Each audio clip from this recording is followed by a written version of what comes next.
Don't you worry about your brother, he's just being dramatic. What we need to breathe for is that every cell in our body needs oxygen, and that's what's in the air.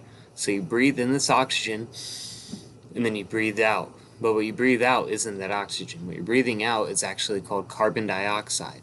And what happens is your body uses up that oxygen and then turns it into carbon dioxide, where you breathe it out, where you can breathe in more oxygen. So he's breathing in all of that oxygen, and what's going to happen afterwards is that CO2, that carbon dioxide, is going to build up in his head.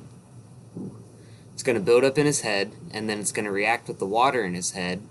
And then that reaction is going to tell his brain, I need to start breathing. It's going to make him start breathing again. Also, that lack of oxygen to the cells in his brain will make him pass out.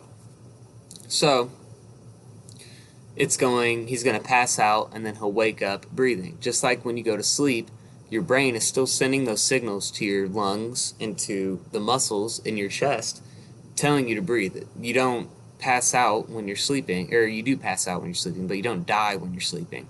Same thing as if you get the wind knocked out of you, and you're not trying to hold your breath anymore, but it just happens, and then you lose oxygen to your brain, which will make you pass out, and you get all that carbon dioxide up in your brain, mixes with the water, and that'll make you start breathing again.